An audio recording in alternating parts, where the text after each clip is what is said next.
नमस्कार, मैं दलाल पत्रकार दलाल मीडिया से।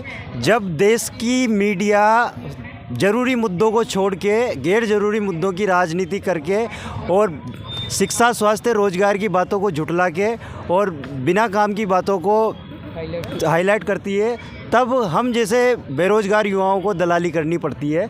मैं दलाली कर रहा हूँ जो शहीद स्मारक पे 5000 लोग बैठे हैं अपना रोज़गार खो के।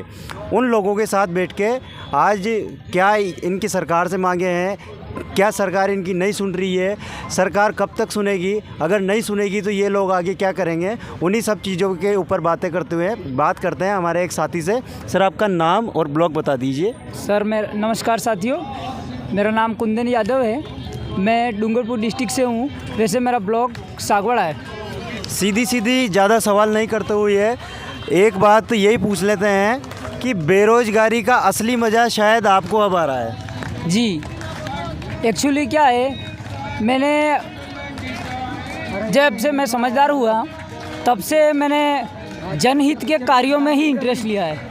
आई एम नॉट इंटरेस्टेड रोज़गार और एम मनी, बट मेरा उद्देश्य यही रहा है कि ज़िंदगी में आए तो औरों के लिए जियो, दूसरों की खुशी के लिए खुद की खुशी को कुर्बान कर दो।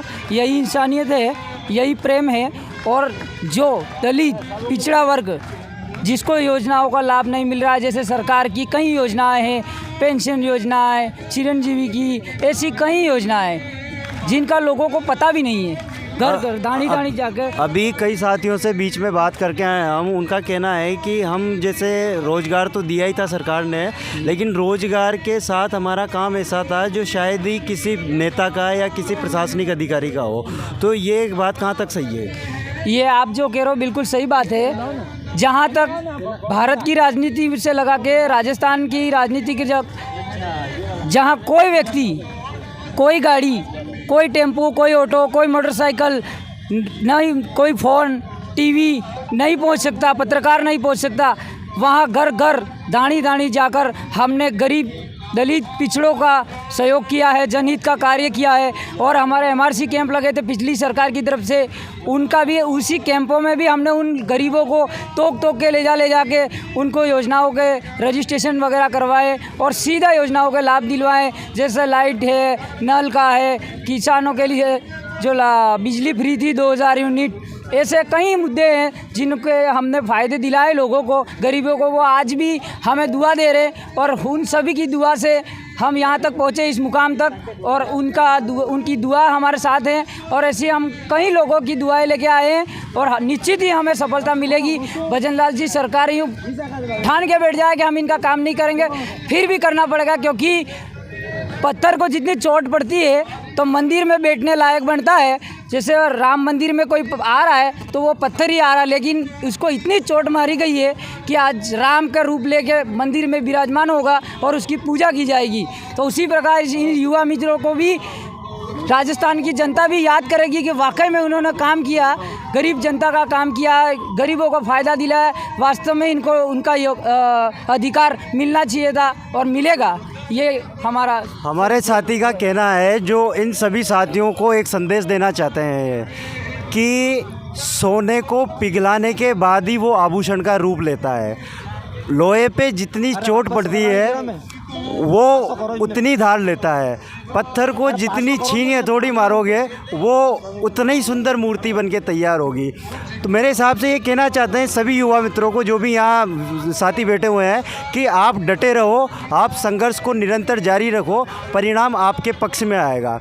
एक सवाल और पूछता हूँ मैं सर आपसे, आपको कितना समय हुआ है इस कार्यक्रम में काम करते हुए? सर, मुझे दो साल करीबन हो जाएंगे। दो साल 18 महीने जी। तो 18 महीनों में जिस तरह से आप बता रहे हो कि आपने कई लोगों को लाभ दिलाया है, लगभग कितने लोगों को आपके माध्यम से कितनी योजनाओं का लाभ मिला है? 28 लोगों को मैंने योजनाओं के लाभ दिलाए हैं। पेंशन की है, चिरंजीवी के बीमा, जो निःशुल्क इलाज, ऐसे। और तो क्या आपने जब उन लोगों को लाभ दिलाया था, आपने उन लोगों से एक बार भी पूछा था कि आप कांग्रेस से हो या बीजेपी से हो? नहीं, हमारे लिए राजस्थान की सर्व जनता समान है।